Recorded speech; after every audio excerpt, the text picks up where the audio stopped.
What's going on, guys? Welcome to another live session with your boy Phrankleen. If you're watching this as a playback, thank you for stopping by. Right? Let's see who is online. If you can see me, you can hear me, hit the like button. For stopping by. Right? Let's see who is online. What's going on? What's going on? What's going on? What's going on? Let's talk about it. If you can see me, you can hear me, smash the like button. Smash the like button. Let's talk about it. So this live stream session, I want you guys to be part of the conversation, okay? This is why I'm using StreamYard. So I want you to join the conversation. This is not just about me.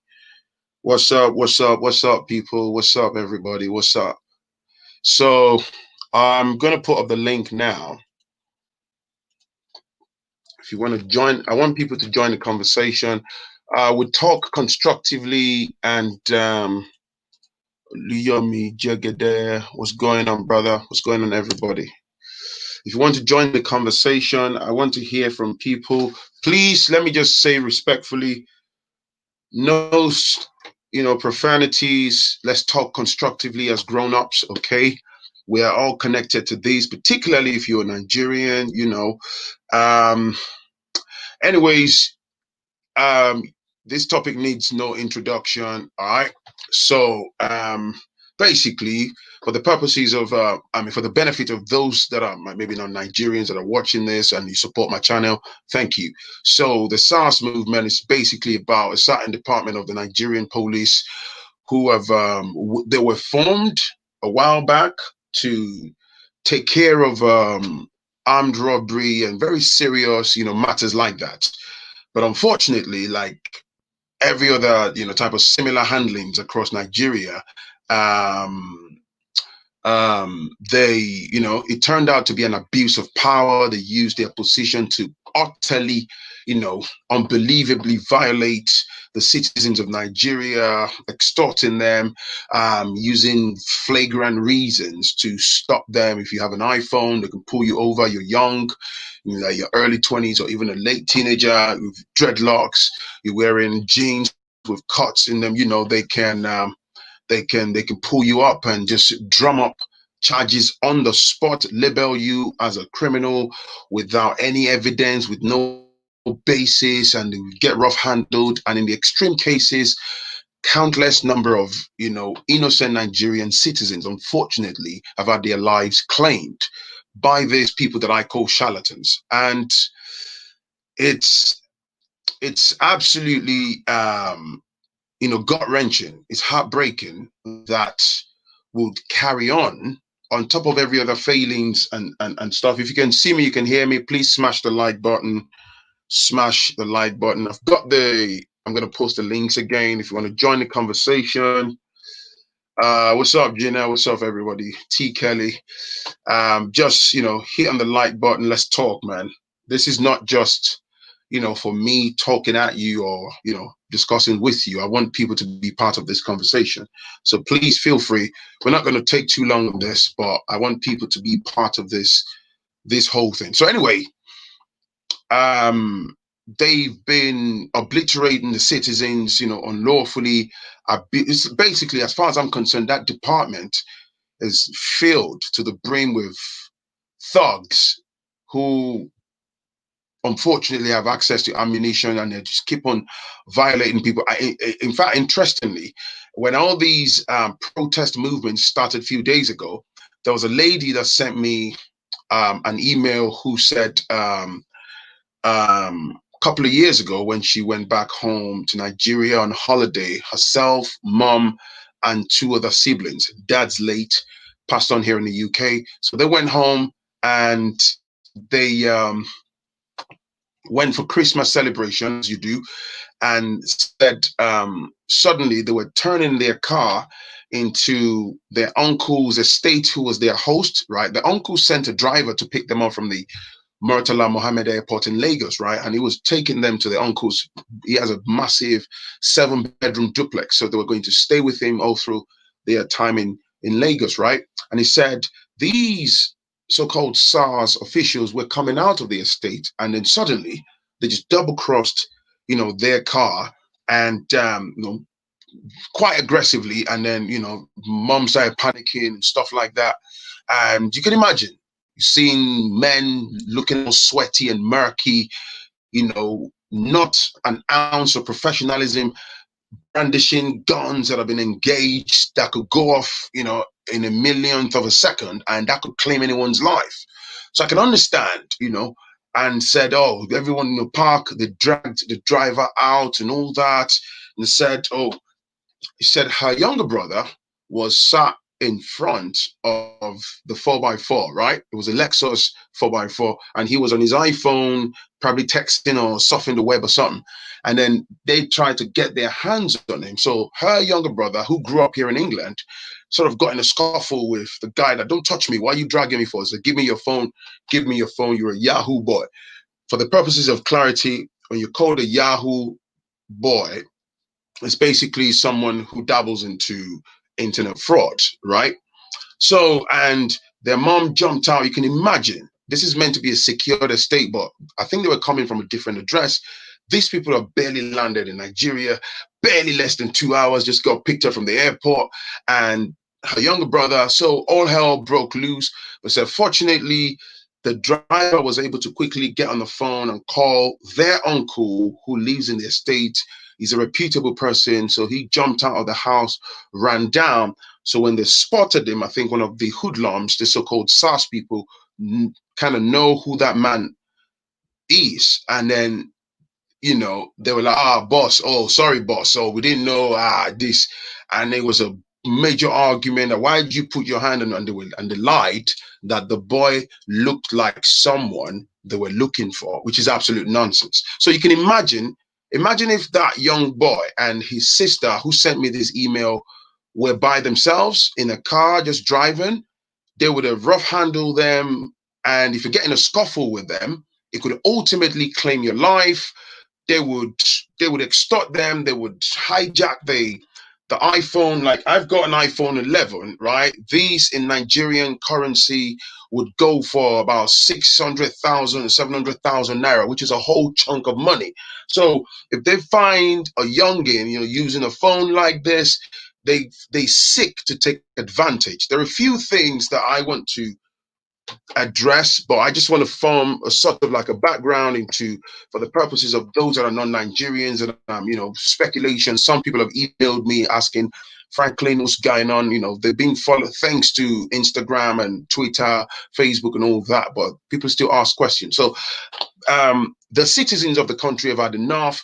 There's also stories of females who have been unbelievably, violated, innocent people, by these so-called law enforcers, right? These are law enforcement agents that are meant to protect us, the citizens, right? It's an abuse of power. So anyway, what I really love about the protest, I'm an activist myself. Activism is embedded in my DNA. But what I personally admire about this is the organic movement of this, right? It's this type of movement where certain people are trying to, some celebs, unfortunately, some celebs in their stupid cloud chasing try to hijack this and personalize this. And I love the fact that the average Nigerian citizen is able to put them in their places on Instagram and Twitter and let them know that this is bigger than you, right? This is not about you. This is not about anybody trying to take credit.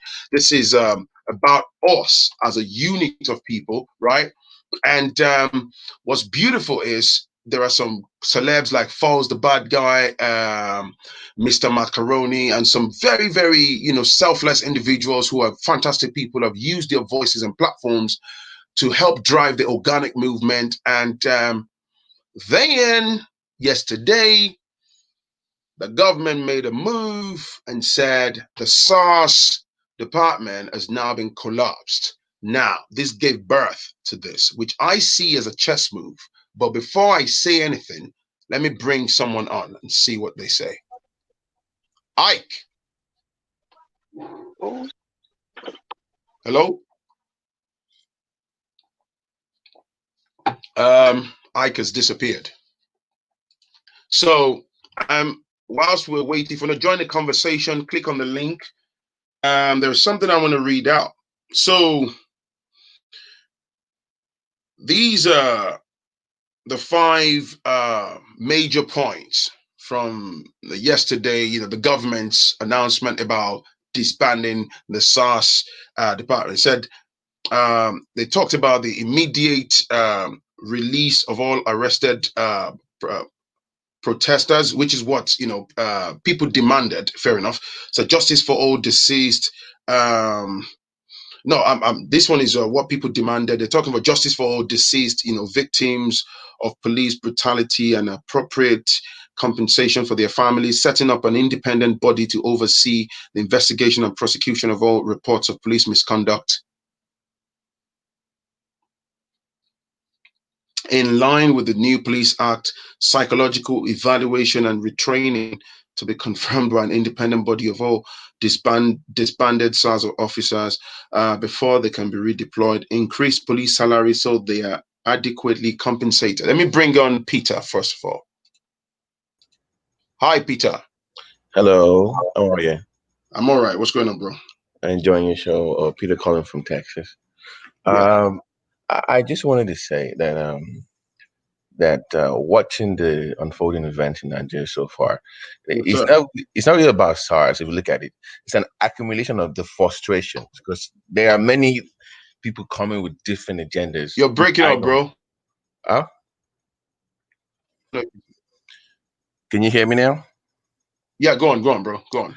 I say that there are many issues that brought people out. So I think the SARS issue was just the tipping point. That was what tipped them over to come out. Yeah. Because within that space, you have people that are fighting for the Biafra agitation, gas, increase in pump petrol price, increase in electricity tariff, insecurity, terrorism. So there are many things behind that. So that's what I hope we don't lose in that conversation. Yeah. That if they eventually calm this storm down, we should now broaden the discussion. Right. Because this should be a national dialogue where let's just bring everything up front while we have the momentum right now. You see what I'm saying? Like I know SARS is the main thing right now, but let everybody bring up the agitation where eventually this has to lead to some kind of national dialogue. I don't know, referendum or national, whatever it is. But this is the time to strike when the iron is hot. Yeah. And I also think that this should actually be passed as a bill rather than a public announcement, because they've done this in the past whereby, they've made similar announcements in the past. They go back to the same thing. They go back to, violating people. And some people are clamoring for the fact that this needs to be sort of like a bill set in stone. But this is what happens when you're dealing with leaders who are actually playing out as oppressors, if that makes sense. Right. It does. And I think at this point, now that you have their attention, like you mentioned, that it has to be a bill. Now, leaders within the movement have to start coming out with specifics of what they want, the kind of reforms they want. You don't leave it to the same people that messed it up in the first place to define or shape the reform. You have to come up and say, okay, in this new police, this is what so and so we want. Because if they are so incompetent to mess up in the first place, we cannot guarantee that they will be that competent to make the effective change that is necessary. You have to be part of that reform. You have to have town hall meetings with your senators if they even exist, if they even hold town hall meetings in the first place. But you need to hey, who is your rep in this local government? Oh yeah, when they come on, oh yeah, sit down. You have to do that. I agree. Because I was shocked this morning. I saw a video of the citizens in Lagos. They were booing the governor. I was like, man, if you can do that right now, this is the best time to get whatever you want. I'm telling you, this is it. once you miss the, but my fear is that, like you mentioned earlier, is that these so-called clout chasing celebrities that will only just show up to promote, well, I don't want us to, I'm happy so far that I think I think that we've found something here, sir. Frankly, I think we've found something here, that the best form of movement, like in Nigeria, is the one that is is headless. It doesn't Mm, have like a specific like one leader that they can attack or bribe, exactly. You see, because sorry it's to too interrupt you. multifaceted. Go What I ahead. love about this, what I love, I said it earlier. Thank you for highlighting that. What I love about this is the organic movement about it. So you see, where we are right now is brilliant. Like what you are emphasizing about, oh, this is the time to strike harder and demand even further changes and stuff, right? Now, Right. it's brilliant in the sense that, first of all, because of the how organic the movement was, is thanks to social media and all that stuff, everybody jumping on it and shouting, and even people from other countries, it just kind of went bang, right? So it kind of caught the the leaders at the top, it caught them off guard, if that makes sense. So Right. it caught them off guard, and it's like, whoa, hold on. And whilst that is going on, the negative publicity is building up, against them, because you can see the lackadaisical approach, even of the so-called head of state, that he was really draggy about coming out to say anything, right? But eventually he had to, right? So, but the problem we have now is going into the stage two and beyond, in the sense that the moment you now start to put a face or faces to the movement, we need a structure, but at the same time, the danger is when you now start saying, oh, XYZ celebrity, maybe just because you like the celebrity for their skits or for their music. The question is, are they credible? Because not every skin folks are kin folks, right? At the end of the day, 99.9% of these people are only chasing their own daily bread, if that makes sense. Yes, So it the does. moment you start putting powers in the hands of, they are open, they are susceptible to infiltration.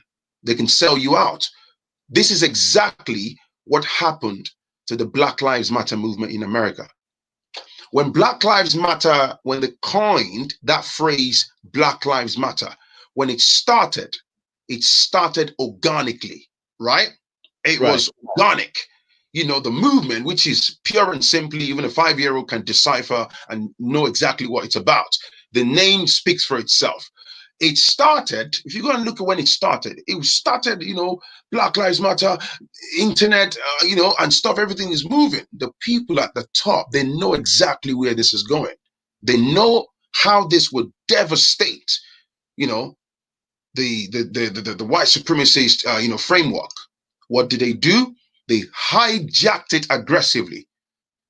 They pumped their filthy money into it. They created their own network. They infiltrated everything.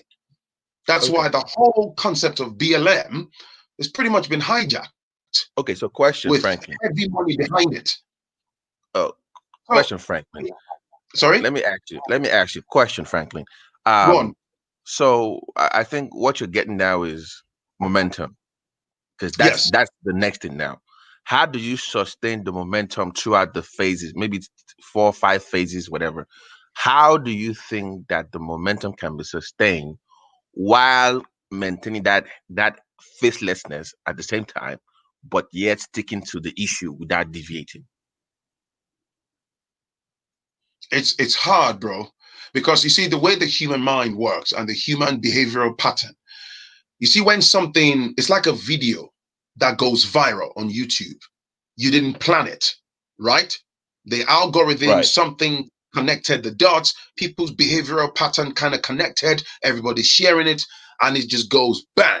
If I'm actually putting out a content with the mind that I want this video to garner 5 million views, views, it'll be absolutely hard or next to impossible, except if I already have multi-million, viewers, which, if I bang out a video, I normally get 3, 4, 5 million in a week. That's different. The people right at that point are very smart, right? So what I'm Right. saying is, the idea of structure, I embrace it, but we also have to do what I call risk and issues analysis, right? And when you look at it, the danger is, bro, Nigeria is deeply rooted in generations of corruption. This is not a thin layered corruption. This is deeply rooted.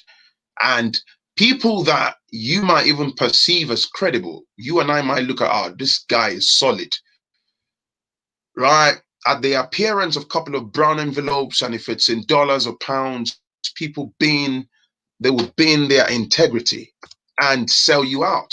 There are persons that would say, no, man, we'll die here until we get justice. We must get justice. We will rock this into the ground and get that justice. But even from personal experience, when it comes to walking a pathway of integrity, bro, my observation is the pathway of integrity is very lonely, is rough, and most of the time you're gonna have to walk it alone. Okay. It's, Frankly, that's the problem. the reason I brought that up is that Yeah, bro. not necessarily that the momentum was going to go down. I'm just saying that the momentum might deviate. Like, let me explain why. If I say, oh, SARS is beating people in the East, it's a completely different interpretation, because those ones are like, man, they hate us, they don't want us to leave. So their own idea of SARS is different. If I say in the North, or maybe in the Middle Belt, they are thinking of Fulanis taking over our waterways and lands, and they're killing our people, tribal Yeah. wars. In Borno, is their own definition of is different. In the West, is different. You have the Ududua Republic. I know you've not done a video on that thing yet. I was looking for. I'm like, is Frankly going to make any video about all this Ududua Republic? All this, I didn't see anything. But Not yet. I'm saying that at some point there's going to be some kind of fraction where people will now just divide into their own kind of, okay, you forget SARS, okay, we're done. So this is what I'm fighting for. But some momentum will be bigger than the other ones. So how do we make sure that one does not swallow? I'm not for all agitations anyways. Me, believe it or not, Franklin, as crazy as it is in 2020, as a Yoruba man, as crazy as it sounds, I still believe in the one Nigeria. I know it's not the popular thing to say in 2020. I know, but I still believe in one Nigeria. But I'm afraid that even I, Mr. Nigeria myself, I'm starting to, maybe this stuff might not end up the way it's going. If it keeps going this way, yeah, it might not end up the way I want, and it might be bloody. Because if a part of the country has been enjoying the norm the way it is right now, they're not gonna let go just easily and just okay, let my people go. Okay, you are no. Something's gotta give. Yeah. Something's gotta give, and I'm afraid that might be lives. Yeah, we are teeping. You're right, bro. We are I mean, it would appear that if something, is not done, it would appear that we're teeping towards a breaking point. It's reaching that boiling point where it'll be ghastly if care is not taken. You're right, because I'm looking at it. I'm like, man, it's, and yeah, there's a generational power grab in Nigeria. There are certain people who are milking it. They've been milking the power for generations. You're right. And are they going to? And there's a saying: the oppressor is not going to hand you your freedom, right? The oppressed, you've got to put the door of the hinges. And like you say, unfortunately, there's going to be bloodshed because it's never amicable. It's not like knock, knock, hi, hello, I come in peace. I'm here to demand my freedom. Would you be nice to put the kettle on? Let's have a cup of tea and have a chat. Doesn't work like it. Doesn't work like that. You have to go in like a gladiator at some point. People are going to get hammered down, but you have to. Let me give an example of what I mean by that. Yeah. So in Zamfara State, it turns out these folks over there have a landmine of gold. They are chunking out about 5 billion naira worth of gold a month. Wow. And the governor, because the governor was displaying the gold and he even went to Abuja to present, those gold, what is it called? Those gold blocks, whatever. Yeah. Those little to Buhari. Oh, look at the gold we're making here. And people are like, wait a minute. Shouldn't we be sharing this if it's coming from the like you do share oil from the south? Shouldn't we be sharing the revenue from this? They're like, no. This is for this is our state's resource. This is us. We don't share this. Like, wait a minute. How come you're sharing resources, VATs in the south? You're sharing oil in the south, crude oil in the south. But when it comes to things you discover up north, you're like, no. This is they're practicing federalism here. You keep your shit. And at some point, something's gotta give. Yeah. All right, let me let you go. I checked in today. Love the show. Been a fan for some years now. Thank you, bro. I appreciate you, man. You're welcome. All right, man. Peace. Thanks, Peter. All right. Idrisable. Hey, brother, can you hear me? Loud and clear, bro. I've always been a fan. I'm sure you've seen some of my snipey comments sometimes on your place. But thanks for taking me today from Canada here. It's Thanksgiving, so I have some time to talk, actually, rather than work and listen to you. Thank you for what you do, Phrankleen. Actually, you're one of the people during this pandemic that's actually motivated people like me to look inward in Nigeria and try to do a lot more for myself and my community. Politically, as well as probably just motivating people, because I mean, I've been here for about 18 years, and sometimes, man, it really becomes very hard when you just come out of like high school and you come into a place and you become a man in a different place. So you're kind of like torn between what is being black and being Nigerian and being in a foreign place, and where's actually your home, and where do you feel like, at the end of the day, I want to see my, lack of a better term, dying days, right? So, but I'll come to this. I want to make one quick comment, because I think a lady by the name Lola said something about this Zamfara thing. I get where Peter was going, but just fact check, and it's not of any disrespect to Peter, right? Yeah, there is a I don't know if you remember, is it 15% or 13% derivative has been applied to the Zamfara resources, and I think that is for every state in Nigeria. If you produce something, a resource that the federal government makes money from, the state gets their 13% derivative, and they split the remaining money. So just fact check.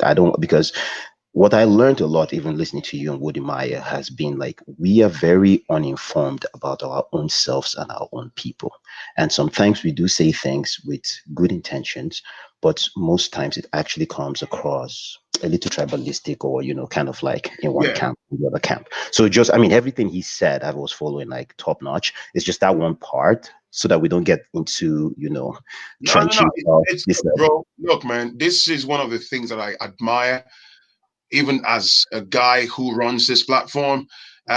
Some places, and that's the way I function, even away from being in front of the camera. See, the only way we can get better is if we're able to put our hands up and say, hey, man, thank you for saying that. I can admit it when I'm wrong. And, if you can say, hey, Phrankleen, you know what, bro? I get the idea, but you're wrong. For this XYZ reasons. That's how we learn. You get, some people get defensive in a silly manner, but at the end of the day, there's no point. You see, you can come and drop 1, 2, 3 nuggets, and people would learn from you, and that's it. Do you see what I'm saying? Yeah. So to Peter, man, like, I appreciate everything he said. Just that one part was like, it feeds into the narrative of not really knowing the South. What do you think about this whole SARS thing? What do you think? So thank you for actually putting me back on track there. So regarding SARS, right, I was very into the Black Lives Movement matter here in Canada, and it was not just a protest. I only attended one protest for one reason. I knew the people that ran the protest. They actually did something very good, which was to bring out an average of like 3,000 to 5,000 people in the streets in my city, right? And the next weekend and the next day, then there's something that hit me, which was, okay, we protest. We've seen this back in the 70s. We've seen this back all the time. We talk about supporting Black businesses. What next? So I did ask my friends, and I was like, hey guys, you've done this. This is amazing. I mean, I was bandwagon follower initially, but what's the next step, right? Just to my dismay, that I asked a couple of questions and said, did you contact the police department? Did you contact the council members? Did you get the mayor's office? And they were just like, no, Idris, we need to just break down the whole structure. I said, but how? Mm. Like, like I get where you're coming from, but what next? Like, guys, so I'm equating that what I've learned from the entire COVID time of Black Lives Matter to the SARS movement. Credit to everybody who's fought for this. My biggest fear now is Nigerians, at least what I understand now from my brothers and sisters who are actually sending me pictures from back home, is they're going to the right places, Phrankleen. And I hope with your platform we can redirect them to the right places. They're going at least to the state house. They're going to the police stations. They're yelling. The president is under pressure. He said he's banned it. Nigerians, I feel, direct their anger sometimes, most times, if not. And that's why they play us for a fool on the soccer, to the wrong places. 36 states will complain about federal government. The 36 states will never ask what their governor is doing with their money or their security allowances. 36 states will complain that the person that is sitting in power, whether it's Goodluck Jonathan, Buhari, or Obasanjo, any of the tribes, but they will never look at their own tribes person in their local government that is eating their money and actually using SARS. And I will round up with saying one thing, right? Seun Kuti posted something about a week ago, which really, really got me thinking again that maybe I really don't know a lot about myself and my country. He says the average Black man wants to oppress the Black man. Yeah. The average Black man wants to flex and collect somebody else's babe in the name of Nami Geta, right? But when you dig deep, who is going to hire SARS? Who is going to hire police? A big man. And when we listen to all the music, everybody wants to be a big man or a big woman. Do you understand? And when they become big men or big women, what do? They go and hire SARS and hire cops to oppress the same people that they were. You understand what I'm saying? So it's a very sad scenario. It's a vicious cycle. Vicious cycle. And it's a mentality because it's preached in our schools. And Sean said one thing that really broke my heart that I never thought of. He said, if you look at the way Black people interact with themselves and the way Black people interact with white people, you see there's a fundamental gap of trust and respect. A Black person will go into some of the high-end stores here. I think you guys have the Harrods here. We have the Renfrews and the Harry Rosens. You walk in there for a suit or anything, and they would offer you a price. You won't price it though. You will just collect everything and give. In fact, you'll be begging them to even say, oh, hold it for me. You go to an equal Black tailor who can do at least, if not 100%, but very close to that standard, right? You will now go there and be pricing what you should not buy. And I've heard people, Black businesses say, people are asking them in Canada, why are you charging GST? That's taxes, VAT in the UK. And I'm like, what kind of stupid question is that? I'm supposed to pay taxes. But you see how we shortchange each other. We take that mentality to our teaching. Instead of explaining to a child why a child shouldn't do something, instead we impose certain cultural norms that are actually not practicable in this actual days, or beat the child and not explain. And sometimes we even throw in religion, because obviously when you throw in faith, I'm a Muslim, but man, limit the day to where you feed it. My friend used to tell me something. If I borrow you money, and I know if you ask me frankly, Idris, spot me something for next week, and I say, okay, Phrankleen, right? If you pay me on Tuesday, you can't tell me, say, Inshallah, I will pay you, or by God's grace. I have a problem because, and I didn't understand this, right? But I have a problem, and I didn't know why I had a problem until my friend, who's a Catholic, explained it to me. Said, Idris, you know why you get problem? The issue now, say, if Phrankleen tell you, say, Ingo go chop one woman next week, Ingo go say, Inshallah, I go chop the woman next week, or I go knock the woman, or in Jesus' name, Ingo just go doing thing. So when it comes to my money, no put God, because not be God I borrow money. And that thing is very fundamental, because if we begin to look at what we can do, keep to our words, and actually just remove religion and actually deal on human to human basis, we would solve a lot of problems in our community, which is transcending. And in regards to SARS, my fear was if they disband SARS today, they will give it a new uniform, a new name. As Peter said, the same people are going to try and actually implement a reform. But no, that's not what we want. We want the people who are protesting, going to their local governments, going to their governors, requesting how they want to be policed and governed, so that they can implement what they want, rather than the failed system and the failed government implementing a one shoe fits all for everybody and screwing it up all over again. And I beg, please let us pay our police properly, because if you've been to police quarters in Nigeria, they are borderline on the verge of becoming, in fact, I don't even know how they are not even kidnapping and killing more people, because the truth of the matter is, my dad said, The police we have is the police we deserve. We have not taken care of those people. They are literally, who wants to be a police officer in Nigeria? Let's be honest. If you're educated, you're not going to want to do it. So there's so much fundamental issues with the way we treat each other. We utilize law enforcement when we become big men or big women, and how we do have no respect for one another. My apologies. I've talked for too long. Thank you, my man. I appreciate you, man. Thank you, bro. Thank you. Cheers. Yeah, man. I have to go get a delivery. Hello. Hello, Phrankleen. Can you hear me? Yeah, I can hear you. Oh, awesome. Well, I've been watching your show for a while, but this is the first time I'm gonna be joining in. And I want to contribute about the End Sars movement. I've been seeing a lot of videos on YouTube, and I think it's great. But yesterday I was talking to a family friend of mine. They live in New York, so I was explaining to him that ending SARS is good, but SARS is part of the society. Yeah. The problem we have in Nigeria is the like Idris Sebu said, he said average black man wants to oppress another black man, which that's the truth. Let us let us not lie to each other. That's the fact right there. There's this kind of oppression in us that as a Nigerian, I grew up in Nigeria before I came to America. We have this mentality that once we have a little bit of power or influence, we want to oppress the next person. And I think it cut across, from relationship even between just normal citizens, not even people in the position of authority or people that have power. There is this mentality of oppression, and this size they are gotten from the society. So that's the problem we have. If they end the SARS now, and I heard when the IG or whoever was reading the report that they said they're going to create another organization, so they're probably going to rename them something else and change them from SARS. So we still have the same problem, because the mentality of the people is not to serve, is not to protect, is to have this power and to oppress people, to oppress the next person, and also the law is backing them up. So how will you the regular Nigerian, how are they going to defend themselves against people that have guns and they have all that power?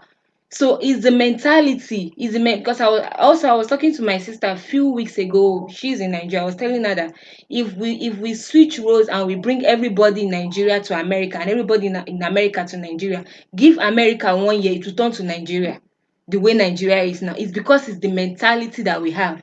I'm a Nigerian woman to the core, and nothing is going to change it. But if we don't change our mentality as a people, we love people, you care for people, you appreciate people's opinion, whether there is different from you or not. Don't be judgmental. Average Nigerian is very judgmental. We don't listen to other people's opinion. We want to hear only us. It's only us. If it's not us, it's nothing.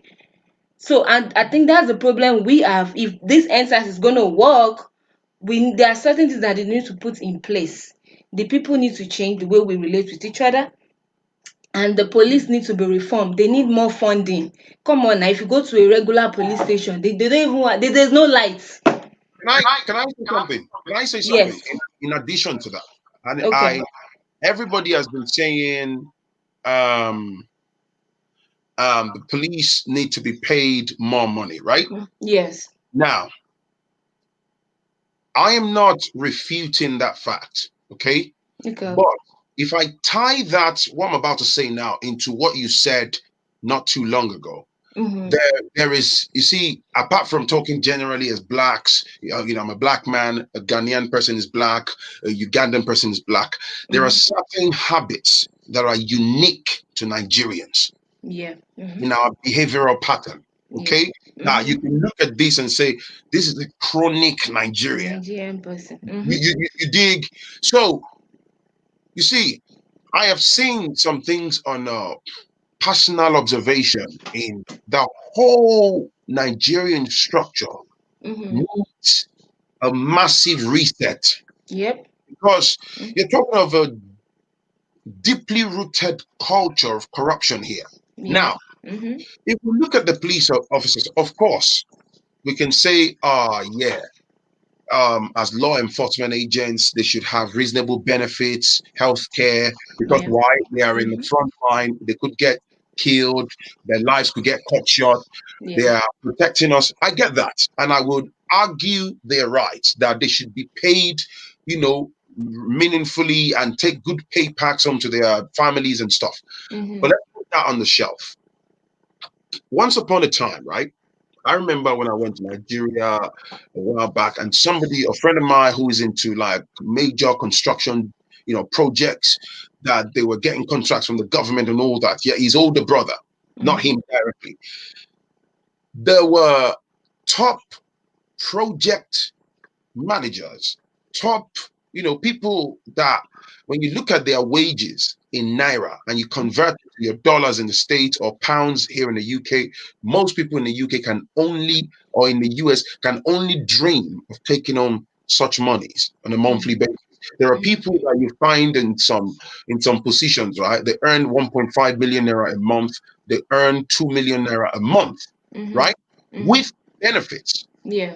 Did you know that there's a ton of these people in managerial and top level positions across Nigeria, even people below them?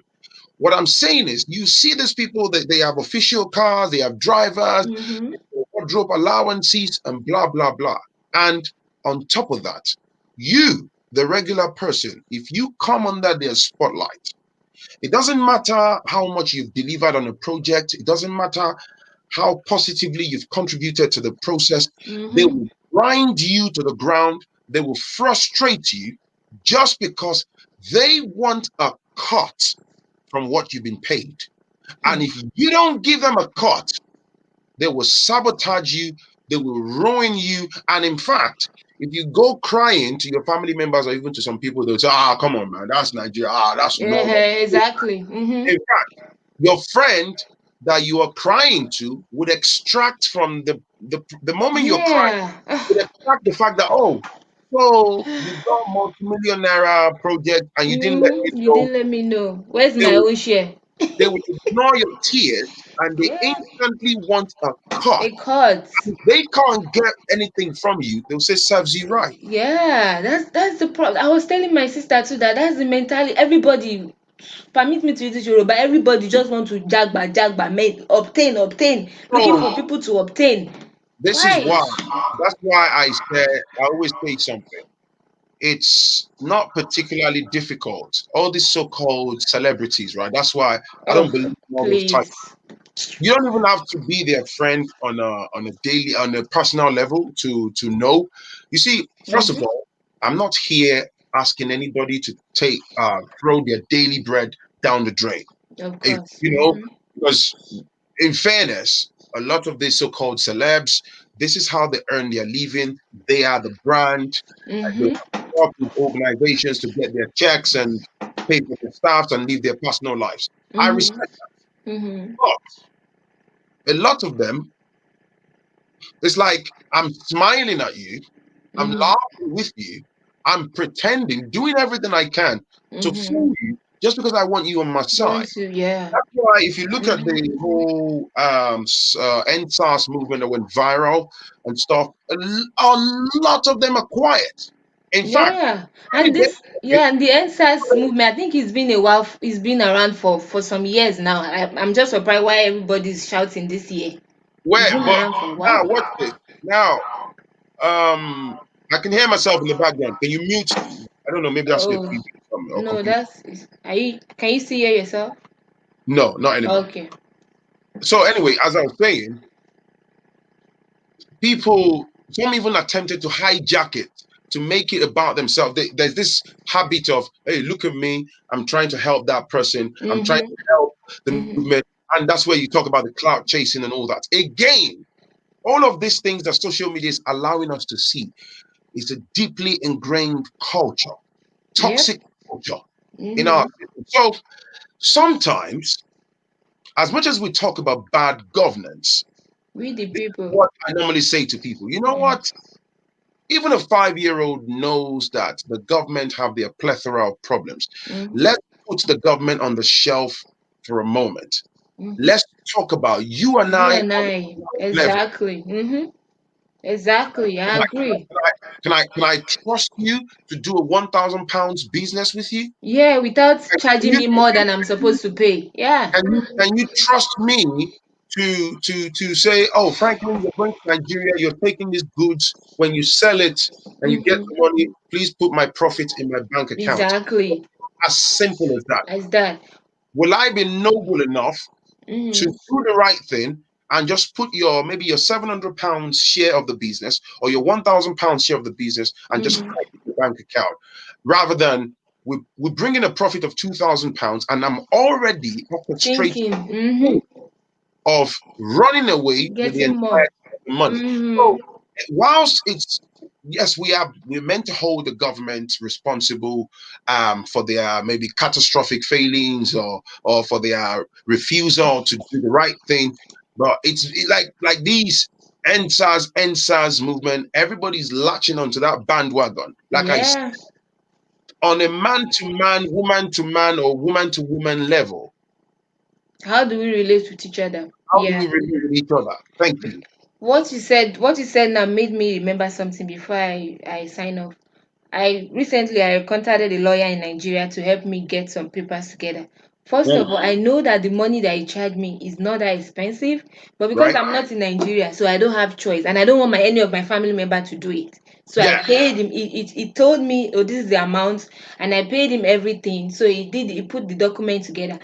So he got back to me and he said, you know what? You are still owing me 4,000 naira. I said, money for what?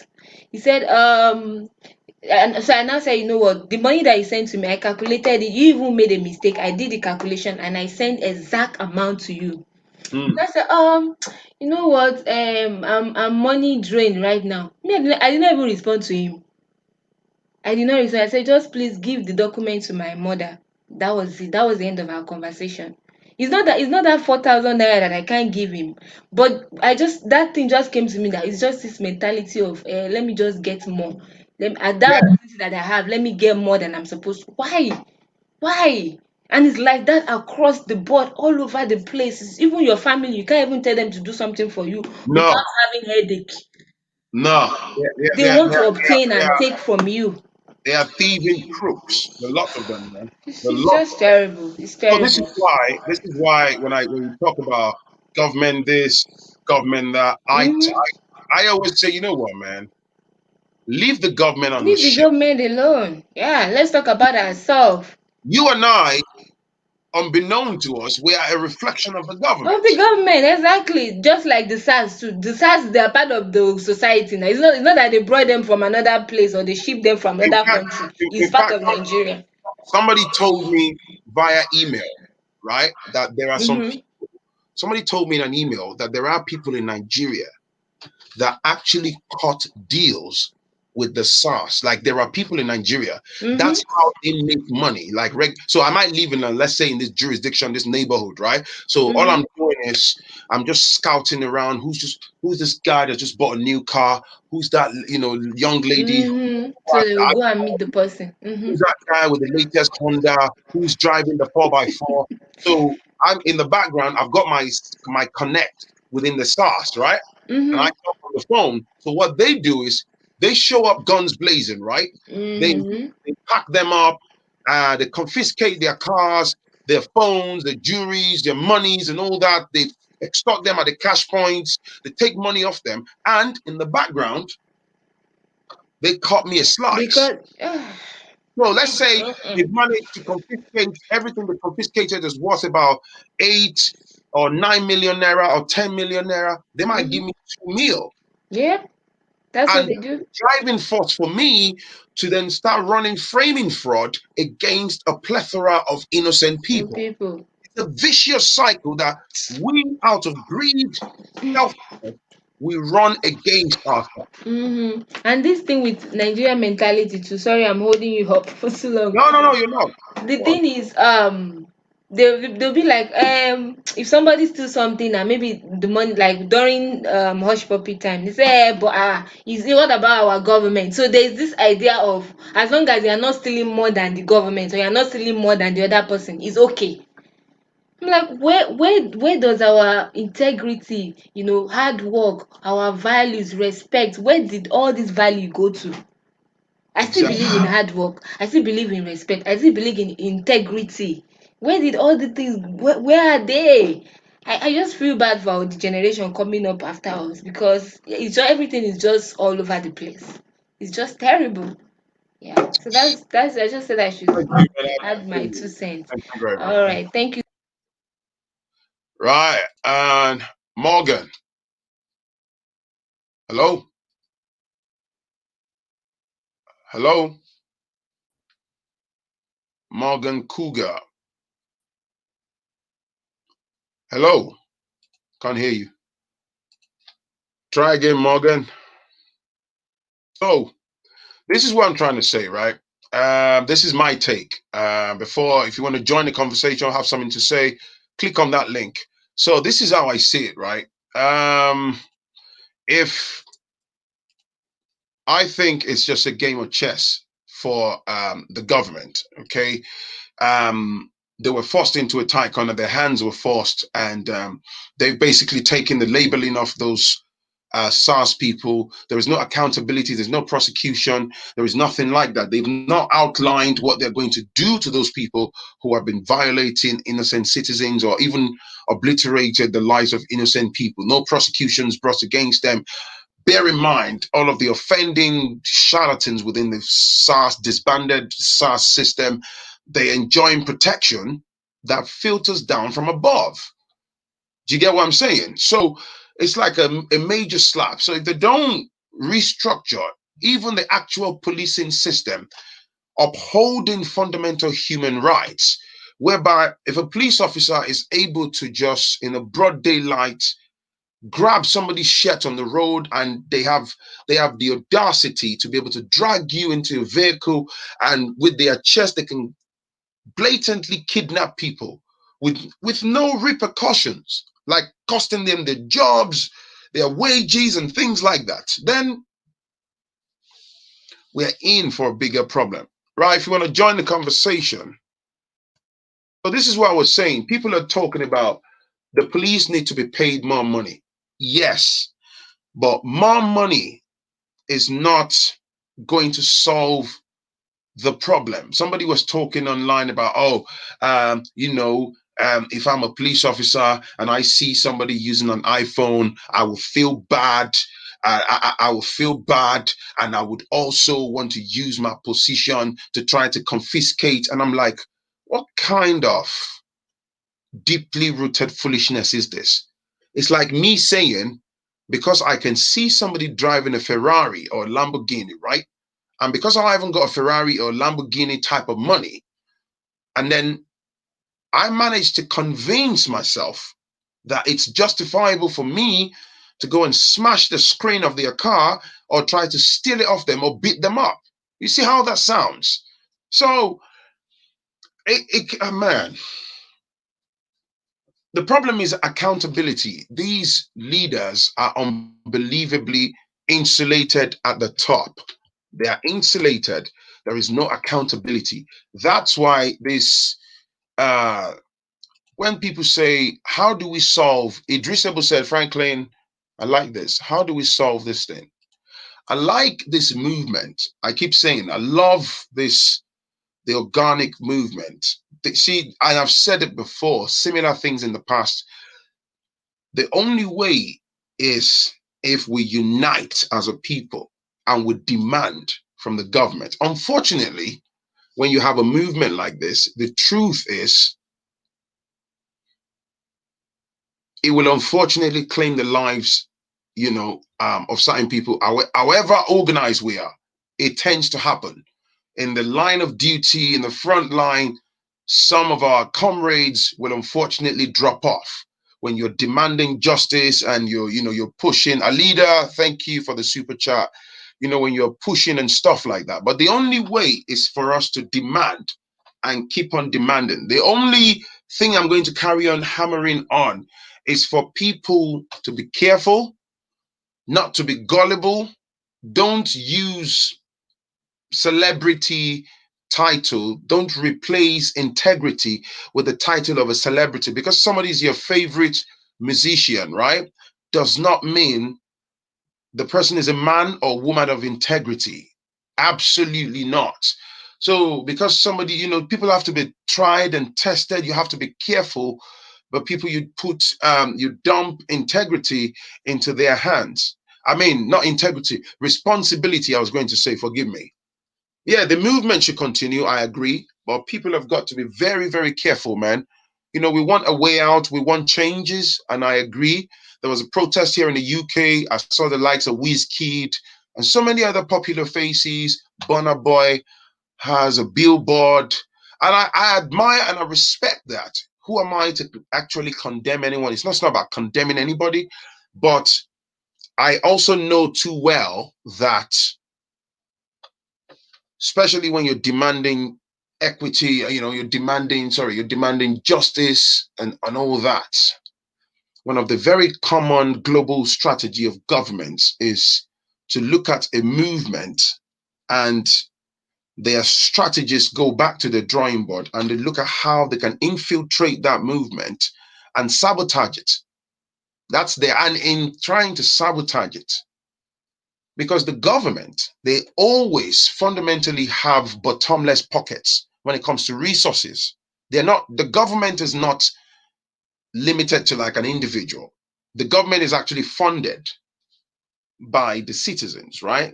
Through your taxes and all that. So they have bottomless, endless resources to play with.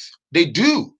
So they can easily take a chunk of dirty money and pay people to infiltrate a process and hijack people and silence them, put heavy money in their hands, use bloggers, use people's platforms and get them to destabilize. And when they see that certain people are loud about a certain movement, that's why when people don't sell out, when you don't back down and you believe in something, you're clamoring for a way out, they'll find a way to crush you. They'll find a way to frustrate you. They run ruin frauds against you. They attack your livelihood, maybe your family, and ultimately try to take you out. It's a global strategy. So the North says they want SARS, send them there. Then how is this going to be? Is it the right to end the SARS or not? Well, you see, it would have been great, right, if they said, we've ended SARS. We've expeditiously put together a panel that's going to investigate all the criminal actions of these unscrupulous SARS officials, all families that have lost their children, boys and girls, men and women that have been unlawfully, obliterated by these SARS people. There should be thorough investigations into the criminal actions of those officials, right? It's called ultimate accountability. It wouldn't help the families exactly gain closure, but at least it's something honorable. And they should also be duly compensated. Money can never replace a lost human life. But if the government, because they are well resourced, open an inquest into the unjustified killing of every single person that have died, in the hands of these SARS people, that's when we can say, yes, the government is working. Not just removing the labeling from a bunch of people and then moving them right under our noses, just moving them to another section, and then when the dust settles, they find a new name for them, and then it kind of settles a bit, and then they carry on again. We've seen this happen time and time again, man. So if people are going to carry on with this movement, I think there is a long list of what we need to demand from them in terms of accountability. Corey. Hey, Phrankleen, can you hear me? Loud and clear, bro. Oh, fantastic. Thanks for all that you've been doing so far. Thank you, man. I appreciate you. What do you think? Yeah, just a quick thing to add there, just all this, I think, it all comes back to accountability. And I don't think we do enough of it culturally. We've all done business with one family member or somebody else or the other. But because of our cultural ties or family relationships, we don't always call these people out. You live in the West, what you find is that actually what attracts most people to the West is that there is structure, right? You see people even suing their parents, for goodness sake. Now, that is extreme, I understand. But we need to start respecting and establishing structure. and calling people out for whatever atrocity, no matter how small, you need to bring people to account, even if you don't take them to court. You know, if we don't ingrain this in the next generation, we're going to keep repeating the same conversation. I cannot just ask a lawyer to do X, Y, Z. Here's the amount. Have you done it? Yes, done. Why can't that be normal? Why do I have to go to the West to find that? It's because there's been you're right what you're saying, bro. It's because there's been a generational defect, right? The cracks have gone really deep. Right. So this is not like, oh, there's a particular sector that needs fixing, and hopefully if you flush this X number of people out, we can get this sorted within a year, everything goes back to normal, right? Like the lady was saying earlier, as it being pay or something. It's bro, it's become a culture. This is why, you see, I mean, we're talking about the government now, blah, blah, blah, right? Actually, I'm not talking about government. I'm talking about individually, with family members, people we do business with on a daily basis. No. I'm aligning with you. Right. I was thinking, now let's put the government aside, because it's people like you and I that make it into the governmental departments anyway. Right? So in line with what you were saying, that's why I was saying earlier when I was talking to that lady about on a one-to-one level, there is a heightened dishonesty and these deeply rooted adoption of criminal minds. Bro, simple, you and I are doing a very simple business of maybe trying to sell 1,000 bags of rice. And you and I have a mutual agreement from the start point that, hey, bro, if we sell this, 50-50 profits, and then we bring in 2 million naira, I already know that a meal belongs to you, right? And in Nigeria, unfortunately, in our community, right, bro, I'm telling you, bro, you're going to meet people on a day-to-day. You might see in a restaurant, you might meet a friend of a friend, you might be at a gathering. There are so many people with that would appear that they've got bright minds, right? But the moment you move closer to them or you deal with them, might be family members, non-family members, when you deal with them, my goodness, the crookedness can give you a high blood pressure and kill you off. It's unbelievable.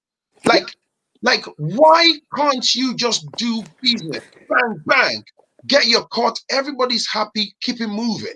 Right. So let me chip in. Culture that's just embedded itself deeply in that society, and it's just there. Right. So if you notice in the West, you lived in the West yourself. The banking system have what they call your credit rating, right? Now, why do they do that? They have to have a way to establish who you are. Is this person trustworthy to pay back? I think, and I'm not saying, I know the Chinese version, I'm sure you've heard about the social credit thing they have in China. That's a bit extreme, but honestly, I'll be very honest with you. I really think we need some kind of drastic type measure in that kind of direction. I don't know if it's something that's going to require building a database of people who've worked together before. Let me stop you right there. Let me stop you right there. You see, all of these things that you're talking about, bro, I align with you 100%. Don't be under the impression that those people at the helms of affairs, right, running that country, don't think that they are naive in that regard, that they haven't got a clue. They know. A lot of them, right, they enjoy diplomatic protections. They have children that live abroad. They have expensive property in the US and the UK. They are well invested in the West. In fact, a lot of them spend a chunk of their lives abroad. They enjoy the same type of resources and facility. They have bank accounts here. They use the NHS in England. They use the private services in England. They travel to the States, bro. That's correct. But I mean, between me and you, that's what I'm saying. They wouldn't want a database because it curtails fraud. Right. That's why it goes back to the conversation of accountability. Let's just say there are dark hands in the background that are constantly working to make sure the system remains crippled. That is true. But for us, a lot of times solutions come from private sector. If you're working, for example, let me tell you, bro, how can you can build a database within the confines of the businesses that you own, correct, you run, But the moment you're talking about building a database that caters to the wider interest of a nation, Yeah, that's a so I'm coming to that, and responsibility. that's why I said, hold on a minute. I'm just going to throw this as an idea. Okay. It needs to be thrashed out a bit, and this is what I'm pointing at. We need to create some kind of structure. It will most likely, obviously, have to start from the private sector, the way I see it. Whether it's within the realm of healthcare, the realm of finance, whatever it is, it's going to have to be individuals like you and me that can vouch for people. It's no different from if we're in a club, an investment club. Oh, I know Phrankleen. He's the head of our club. We've done business together. The next guy knows this guy, and oh, okay, I can refer this guy based on my experience on dealing with Phrankleen. Yeah. We're going to have to build a kind of a network a kind of a vouching style network in the private sector, and they are going to have to be. I think other sectors will end up emulating what we're doing. That's the idea I have. But you see, all of those things, for them to materialize successfully, you would see that the government sits at the core of everything. You see, if you have an idea, for example, if you wanted to design an app that provides, let's say I've got a business idea, I have a particular app that will be providing XYZ services, maybe logistics or whatever, right? I can come on YouTube, I can use other platforms to advertise that. People can download my apps and, oh, there's this guy, Phrankleen, he has a company that does XYZ. That's great. You can be in the States and download it. You can be anywhere. Oh, I use Phrankleen services. This is great. Bro, that's different. In the type of direction you're taking that conversation, yeah, there is absolutely no way when you talk about databases. I agree with you, bro. When to have proper databases, and okay, take for example, in Nigeria, for example, you and I know this. If you get arrested now, you get banged up by the police. If you can pay your way out, you just get out of the police station, bro. You keep it moving. That's the end. There's no database that records that crime against you. Here in the West, there is an element of fear in our minds. Imagine you being educated, going to uni, having a good 9-to-5 job or whatever. Even if you run your own business, you don't want, excuse me, you don't want police palaver. You don't want, like, you live in America. Imagine the moment you're living in America, American felon, you're done. You're done in the society. That guy is a felon, you're done. Do you see what I'm saying? It's the same here in the UK. You got a criminal record. The moment you and I get in a scuffle, I break your nose, the police records that against me. It goes in their database. Everywhere I go to, I'm trying to get a job. They put a check on me. They can see that record. Right. But so you agree with me on one thing. Their society didn't start out that way. What I'm suggesting now is that creating a system where, private individuals start to build up some kind of network where we can vouch for each other. What I'm saying is that eventually the rest of society will start to emulate it as it creates value. They didn't start out that way either in their society. They had a barbaric society, if we're being honest. Most of civilization started within Africa. I know they have a barbaric society, even though you and I know they stole our resources, they stole around the world to build theirs. But my bro, they still make sure that they use, well, let's forget about the West track record. I think that's a common knowledge. But if they are going to fix the roads that at least they are taxing us for, you and I can see that the roads get fixed, right? It's different from a system where it's an individual that selfishly takes the contract, which is a catastrophic failure. I've been saying that for years. They pocket the money, they divide it amongst, their peers, everybody keeps it moving. They repeat the contract again in a couple of years, billions of money get moved around, everybody keeps it moving. The roads are ruined and they keep the ugly system. And let me just say for the record, please, let's not project it as if, in fact, the West is the headquarter of corruption, right? But they are very smooth with it. As corrupt as America is, you're not going to see a police officer in a broad daylight. Hey, my man, let me hold a quick $100. That's not going to happen. Because I bet people on the freeway will be like, what the? You're never going to see that. You're not going to see a British police officer in a broad daylight waving you down and collecting 20 pounds from you. But they're corrupt though.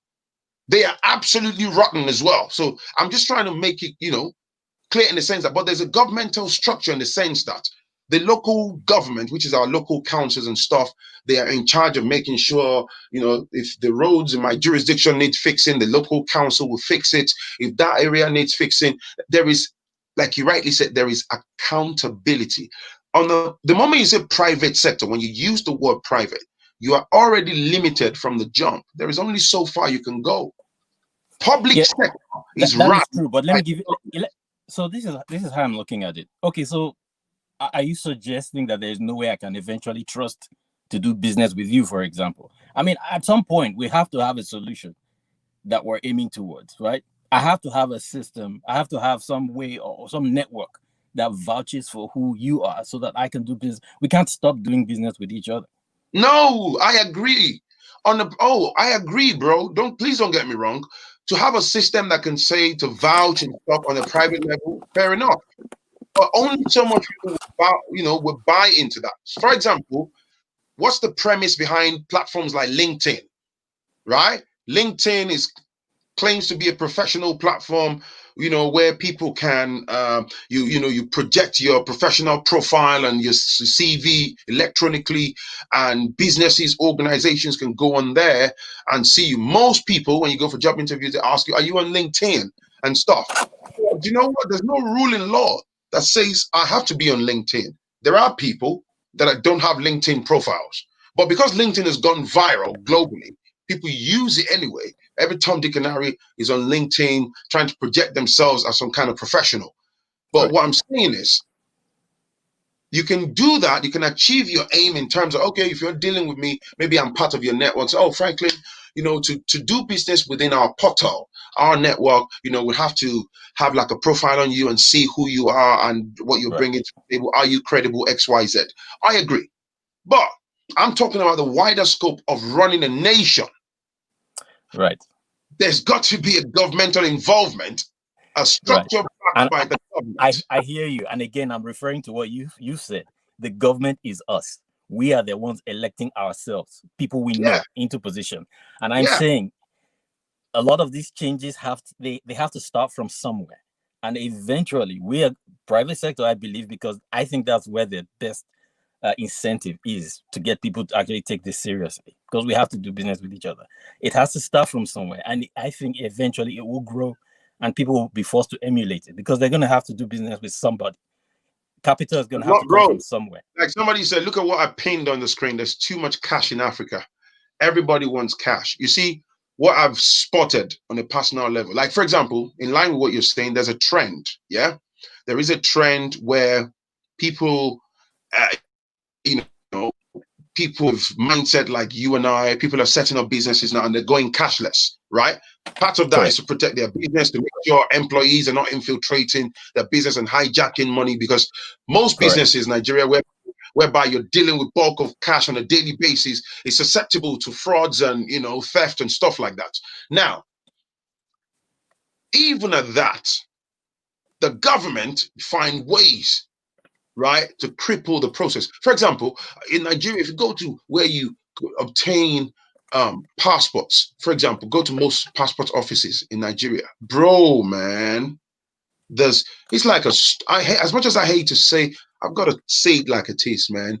The passport offices, it's like somebody shot you back into the Stone Age, right? They even the processes, they even didn't somebody say to me one time years ago that I think I was in Nigeria with my missus, she was trying to get a Nigerian passport, and then they were saying to us about, they print the Nigerian passports in Ghana. My jaw was literally on the floor. Like, what in the freaking hell? Right. Are you kidding me? And then I was looking at the processes in the passport office, right? And there's a lot of cash exchanging hands in terms of tips. So check this out, right? Let's say you wanted to get a Nigerian passport, renew your passport on the website. The government might say 18,000 naira, which is the standard governmental fee, right? Yep. Now, this is what they do. They will frustrate you and I with a brick wall. Especially, say you and I, diasporans who have gone home, you got a couple of weeks to spend, you're hoping to shoot back, right? My brother, This is going to take 4 weeks, and you're thinking, yikes, I've only got 2 weeks and 5 days left, blah, blah, blah. Can you help me expedite this and all that stuff? So the long and short is they'll ask you to bring like 40 or 50 grand. And you're thinking, right, okay, I can part with that. You hand them the cash. So to expedite that, they would take the 18 grand out of that money. Yeah. They will lodge that into the governmental records and generate paperwork for that to show as though Mr. Corey had in fact paid 18,000 naira only. So there is a 32,000 naira difference that the guy, your link, and the other superiors are going to cut amongst themselves. And you literally watch the files get manually signed and stamped and signed and stamped and signed. It goes through about 8 or 9 layers of pointless bureaucracy.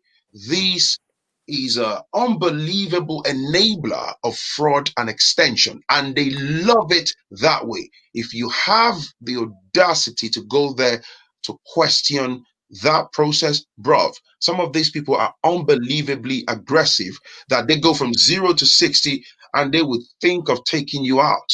Because you know why? On a daily basis, as you and I blink right now, they line their respective pockets. And it's the same way across numerous governmental departments. Navigation becomes absolutely frustrating for the regular Joe Blogs who can't even afford to buy themselves a cup of coffee. So basic stuff that you are used to in the West, click, click, you don't even have to speak to anybody, click, click, click, click, and you keep it moving. Do you see what I'm saying? And they do it that way. It's all manual so that they can extort money. And because cash, there's no trace, they keep the money in their pockets.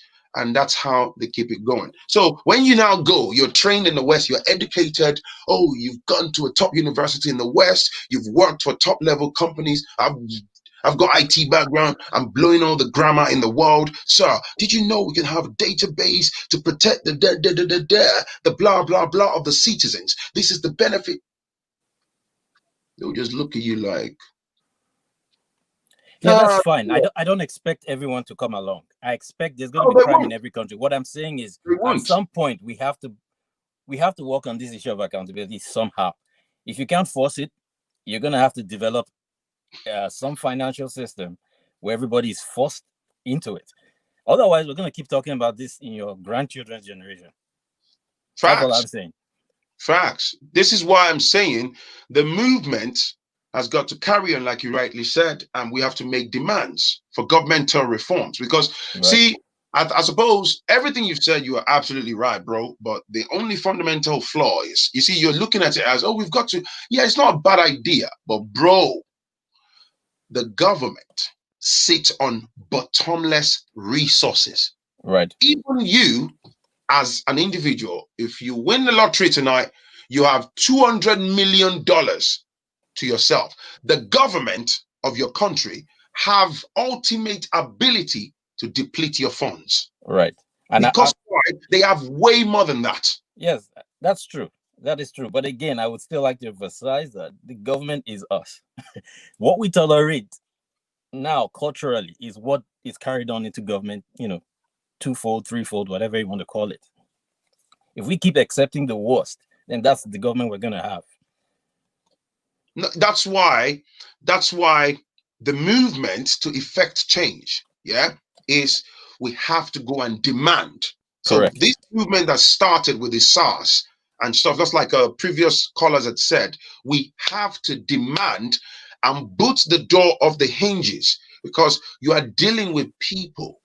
Yeah. Right. Now, in fact, the corruption, the corrupt officials now, they are putting their children in line. It's not a joke, man. It's a lifelong glittering career.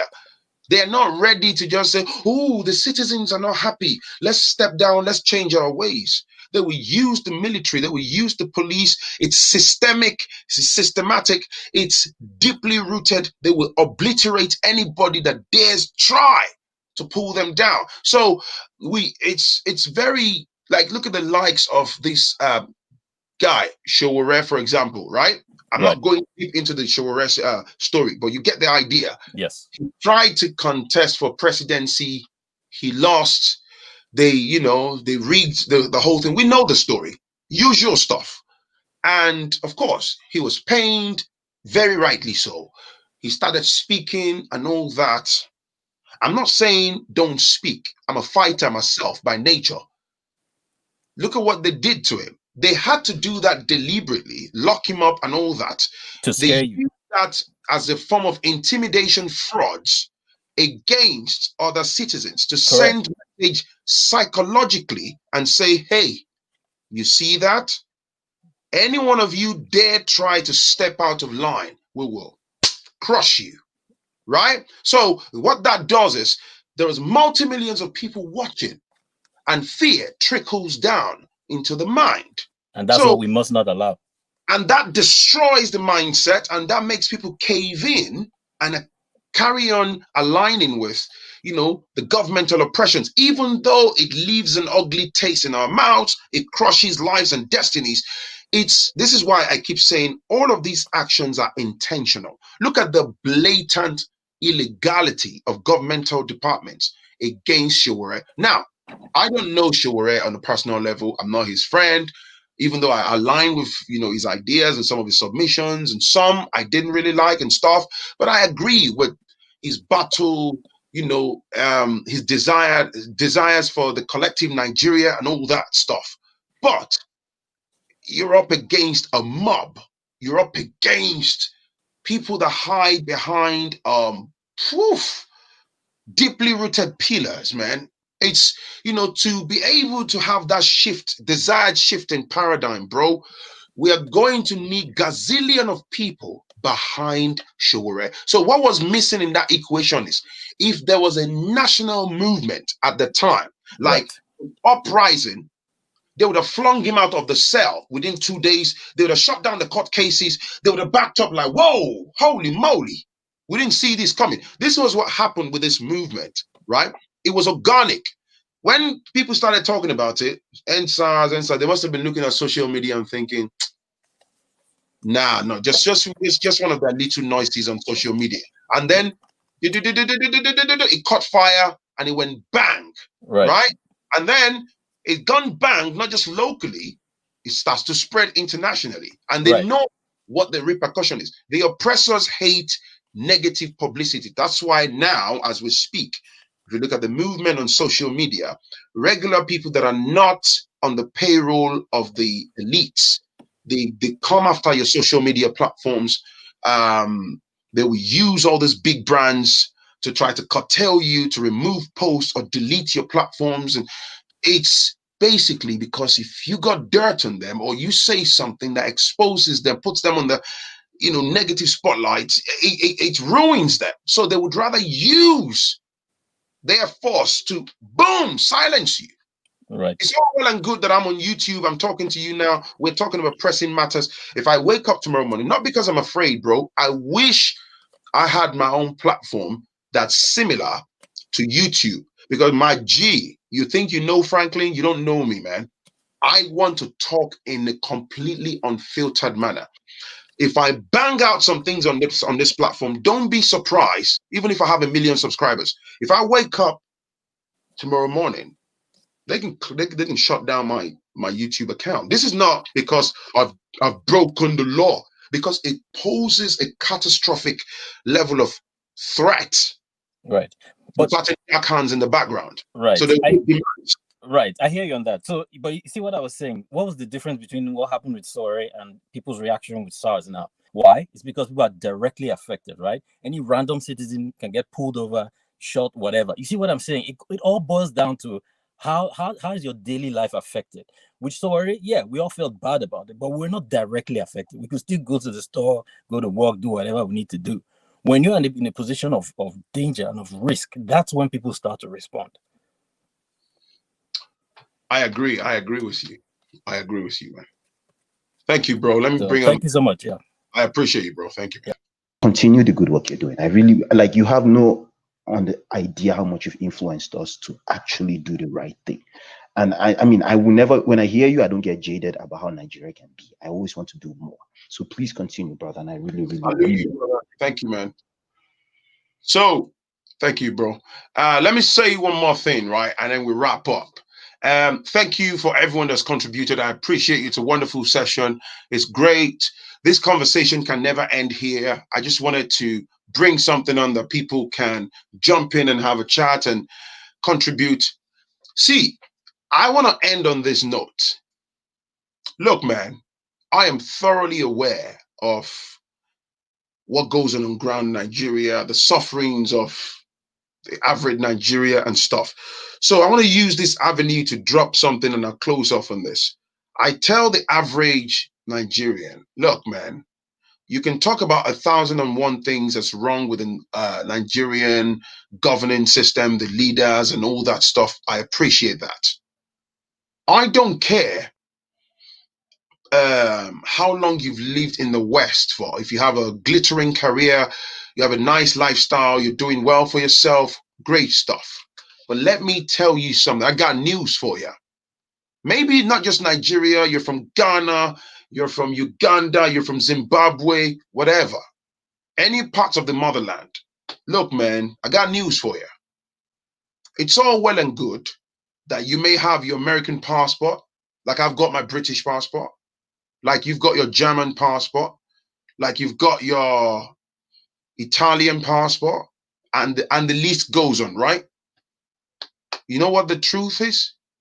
You can never lay claim to the West. Because I've noticed, and I say this respectfully, forgive me if it sounds harsh. It's not my intention to disrespect anyone, but I read emails and comments a lot. And a lot of our people, unfortunately, are delusional. Those passports are there for you to be able to navigate the system, navigate perhaps other parts of the world that you choose to go to. You can never, your children, I don't care if you have 10 children and all of them are the best medical doctors in the United States. They get to meet Donald Trump. They shook hands with Obama. They shook hands with Bill Clinton. Your children can never lay claim to the United States. Because why? You know why? For the simple fact that they are Nigerians. They're Ghanaians. Right? Yeah. You might be part of the US Army. Your name says Adeshina. It's all well and good to put you in the front line. You get the badge. USA, USA, home of the Red Sox. USA, USA. It's a lie. It's a hype. You can never lay claim. I will never look at my children. I have a 14-year-old son. They were born here in England. They have a British birth certificate. It doesn't get any better than that. I was born in Paris. I was born in France. What? I don't like France. What's my business with France? You can never. Let's look at a lot of these people. Don't get me wrong. Let's keep the conversation going. Let's keep hammering these leaders, demanding change, demanding justice. I'm all for that. But for you to conveniently bin where you came from Africa, in the name of claiming asylum in the West, you're telling them a billion and one things that's wrong with your motherland. You're forgetting one fact. All the defects that we have in Africa today was put in place by the West. So imagine, I am the guy that damaged the roof to your house. I'm the guy that blew up your roof and put holes in your roof. And then you are sat there, you're telling me why you don't like the roof, why this and this and this, why you don't want to live in the house, why you prefer to live in my house. But I know that in the foundations of your house that you're running away from, you've got gold in there. Don't you think I might have orchestrated that? Because I know you're going to be frustrated by the leakage and you will run to my house. I can then capture you and say, okay, if I'm going to accommodate you, you're going to have to do as you're told. This is my system now. If I like, I can throw you in the basement. If I like and do whatever I want with your children, I can oppress you and do whatever. This is my jurisdiction now. You do as you're told. Everybody's got the right to feel the way they want about Nigeria, Ghana, Zambia, Uganda, Romania. I mean, whatever African country. Whatever you, that's not the point. You have the freedom of speech, and I respect that. I'm just a regular dude.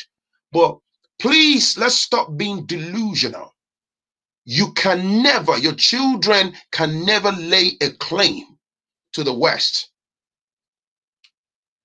Just give me a second, man. Who is this? Trust me, I see a lot of comments. I see a lot of comments from black folks, and it breaks my heart, man. You trash talk your roots. You trash talk your motherland. That in itself is a colonial mental conditioning. A lot of our people are they're mentally damaged.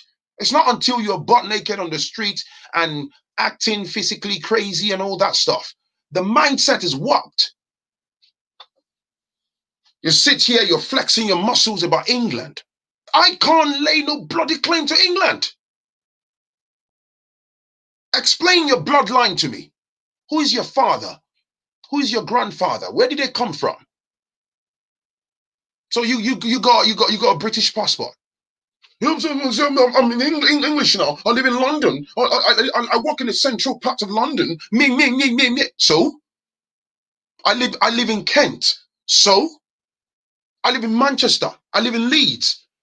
Yeah, I've lived in Birmingham. I went to Oxford University. So talk to me about your bloodline. Where did your fathers, your forefathers, your grandmother, your uncles, your aunties, where did they come from? So all of those roots, you want to conveniently cut them up, put them in a shredder, put them in a bin. What? To please the West, to uphold the West. The West don't belong to us. It never will be. You and I are Africans, man. And some of us are parents.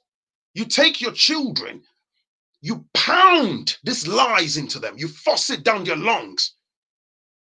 UK, who are you? UK what? We're not from here, man. What's wrong with you? We're not from here. There is no way around it. There is no way around it. There is no secret to it. You can have the best 100%. You can British accent. You can get you can get an award from the Queen. It means nothing. You are not one of them. You never will be. Your 100 generations never. Wake up, black man, black woman. Go to your workplaces. Sit with your colleagues in your restaurants. Keep talking trash about Nigeria. There's a difference between holding our leaders accountable, talking trash about the spineless leaders that are failing us, fighting against injustice. I salute your effort. I'm with you. But I'm going to sit down in the midst of white folks and tell them, oh, Nigeria is rubbish.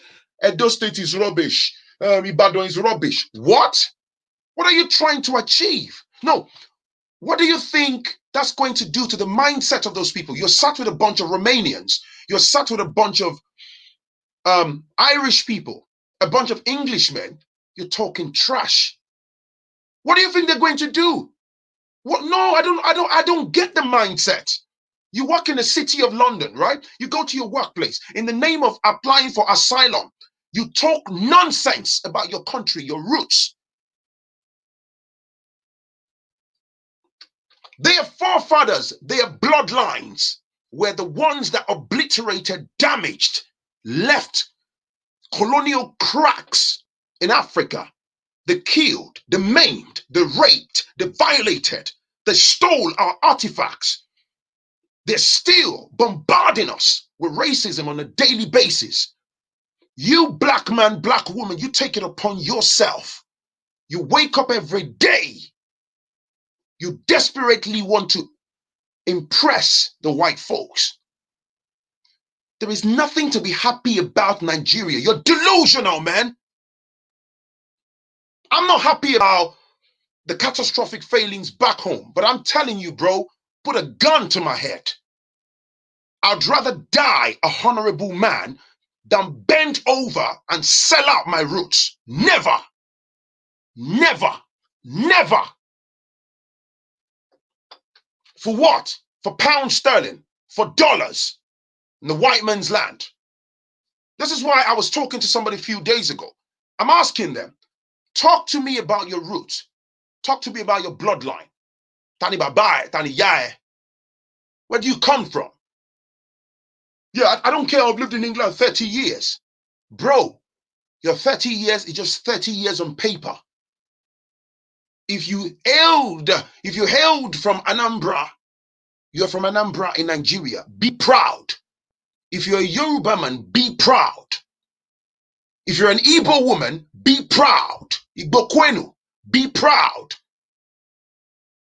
If you're from Osun State, if you're from Edo State, whatever part, if you're a Fulani man, whatever that floats your boat, be proud. We want to obliterate ourselves of our integrity. You strip yourselves every day at every opportunity, all the social gatherings in your office, you are busy forming accents.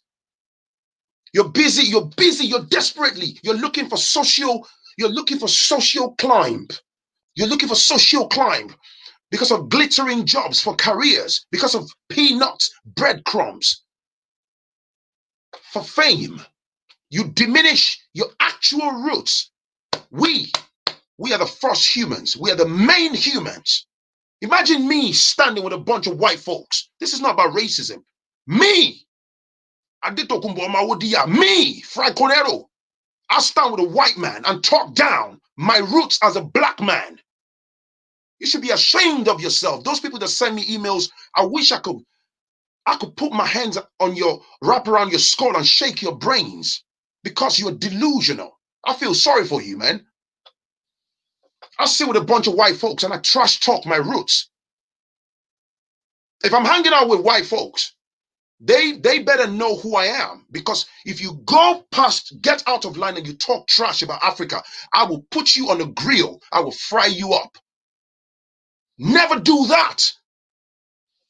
In the West, you are a nobody. In order for you to climb in ranks, they demand of you to strip yourself of your integrity in exchange for breadcrumbs, in exchange for career climb. And at that point, they own you. They own your voice. They own every goddamn thing about you. That's why with the daily black struggle in our community, there are so many powerful black people. They remain silent. It's intentional. They deliberately remain silent. It's intentional. As much as they would love to talk, they dare not. They can't go against the network, the people that made them, that own them. The pathway of integrity is lonely, is rough.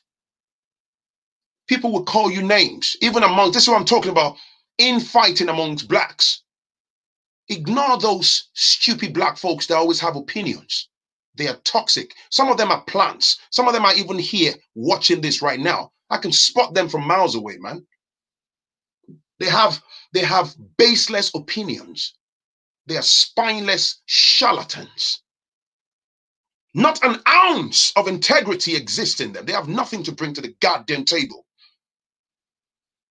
The white man walks through the door. They're the first to, yes, master. Yes, master.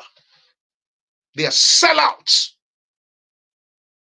They're the first to snitch on you. Integrity is not something you talk into people. You carry it naturally. It's in you. I'd rather die a honorable man than bend over to anybody and sell myself short. Never. That's the fundamental problem. There's so many black folks with brilliant minds, but our people are spineless. They will run to the master. They will sell out in exchange for breadcrumbs. How do you think slavery, taking millions of our forefathers from Africa, was actually successful? There were people within the community that willingly being the objective word, sold us out. I can understand some of our African-American brothers and sisters if they still internalizing some of the age-old anger in that regard, because it hurts.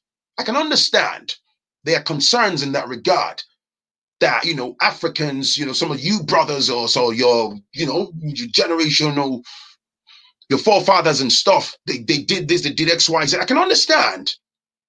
And that template still works till date. We are the only race of people. We talk the talk. We are unbelievably toxic, man. Don't you dare come into my inbox or let me see comment on my channel. You tell me stuff about, oh, Phrankleen. Look, man, hey, first of all, thank you that you support my channel. Thank you that you watch my content. I do not take that for granted. But let me tell you, man, I'm black and proud till I die. I'm just a regular dude. I don't have a battery pack behind me, but don't come to my page and start telling me glamorous stuff about America. Because you know what? I don't give a toss. Africa till I die. Africa till I die. At some point, I'm going to be out of the West. That's a fact. I don't care. Nigeria has its challenges, goddammit. So what? I'll be Nigerian guy. Let anybody make their jokes about some prince sending fraudulent emails. We know those jokes. They are old already, man. Don't sell yourself short, man. Yeah, I'm American now. I've got my green card. I've got my American passport. We pay so much to get those booklets, those passports. We take so much crap to claim ownership of those documents. If you hear some people's immigration stories and journeys, you will cry for them. Some of our brothers and sisters, what they went through to get those so-called papers, the lawyer fees, the immigration department monies. Those monies are enough to set up a whole mega functioning farm in Africa. And you can employ people and feed generations. Lawyers will extort you. Some people have to go through tedious, corrupt justice system just so they want status in the UK, in Canada, in the US. Eventually, they scale through. Nigeria, you're telling a bunch of white folks. That's when you start bringing out your 4:15 silly accents. Oh, Nigeria is rubbish. There's nothing to be proud about. And then you see the white folks. Oh, is that right? Is that right? Tell me more. Tell me more. Tell me what I don't know. Oh, really? Really? So you have police officers beating you? Yeah, it's a rubbish country. What do you expect them to do? Empty their bank accounts and present it to you, clap for you, make you their best friends because you suffered in Nigeria, so they can give you promotions. What is it that you're trying to achieve? I can't stand Nigeria. I would never step a foot in that country. Is that right? What do you want them to do though? Oh, take you now and insert you into their family bloodline because you're suffering in Nigeria. Take your children and give their inheritance to your children because why? I want you to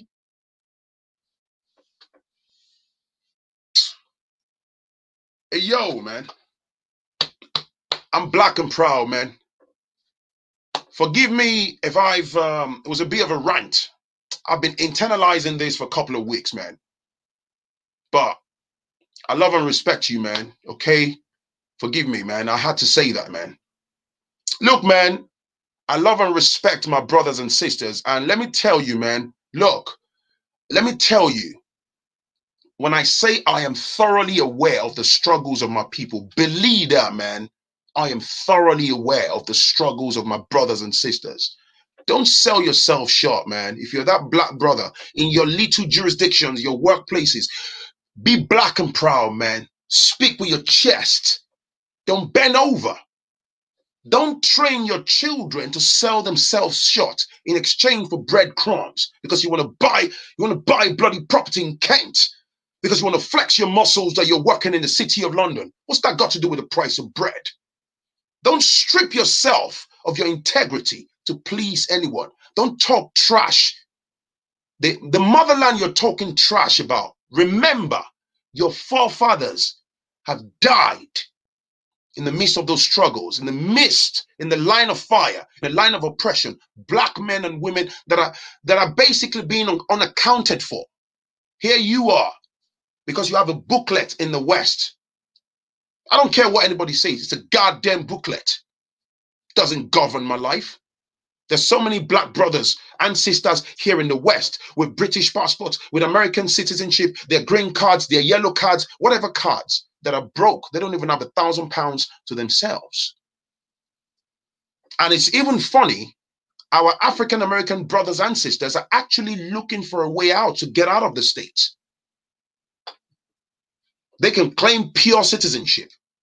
They want to get out because they've had enough. And here we are, trash talking nonsense. As somebody sent me an email, as somebody who has lived in England all my life, and I've worked within the NHS, that's the National Health Services, by the way. I've worked as a medical consultant for about 26 years of my life. I'm very close to it. I'm a proud Brit. And I read to the bottom, these spineless charlatan said, to hell with Africa. England. So bloody what about your consultant? Those are the sellouts that I'm talking about. How dare you? I even told some of my colleagues as far as 10 years ago, I let them know that I've cut ties with Africa. You know, I'm all for England. I don't even go to Nigeria. My family back home, they know me. I'm never stepping a foot. You are mad. You are backing mad. You cannot lay a goddamn claim, not one fraction, to England. You can't. There's no way.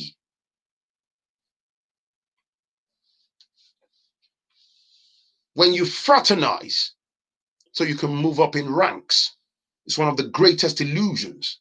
So when you get in, your eyes become opened. Then you can't come out.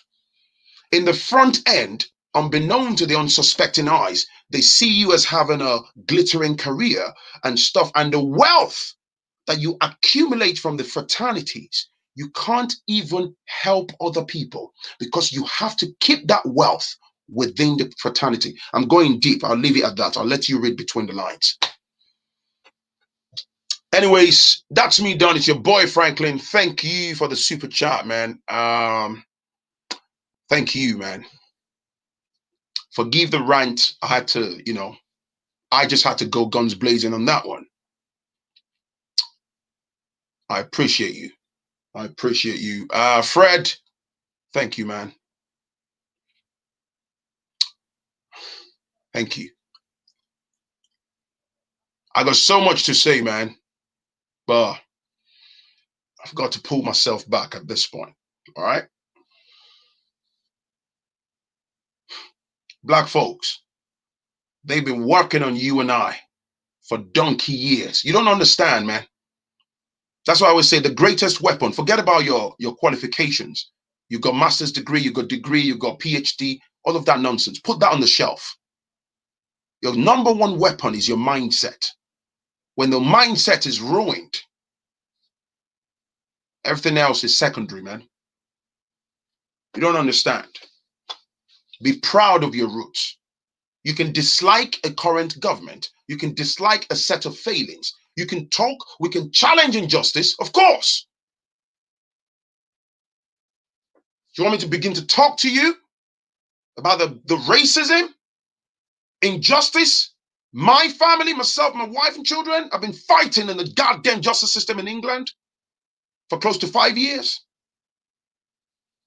And the selfish black folks, maybe because that, I like what that brother said earlier. When things have not happened to people directly, they run their mouth like bathroom tap. They have stupid opinions. But until a bullet strikes them, bang! Help me! Help! Oh, now you want help. When we were talking to you about your brothers and sisters being shut down, you had a lot of nonsense to say though, right?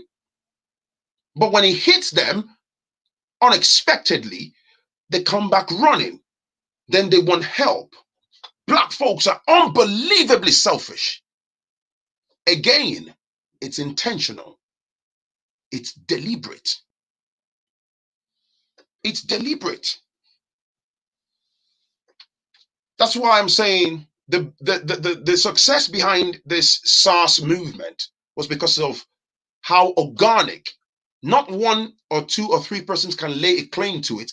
The movement was organic, so there's no particular person that can say, I was the leader, I'm the main driving force. It was a collective force, right? So the government are like, yo, we've got to do something now. The moment there is a face to the brand, or there are faces to the brand, they can pull you to the back room, and then there is a test of integrity. Amen. Sit down. We want you to do this and this. This is X amount of money. Do this, destroy that. We'll do this for you. Give you this. Be quiet. Do this, do this. How many people can say no and fight back? Even your own mother will more than likely tell you that you're stupid for not taking that bag load of money, that dirty, blood-filled money. Facts. So I speak for myself in terms of what I'm capable of and what I'm not capable of. I've got no point to prove to anyone. We should also look into our, respective personal minds and lives in terms of integrity, and maybe we can learn and improve and, work amongst ourselves. So,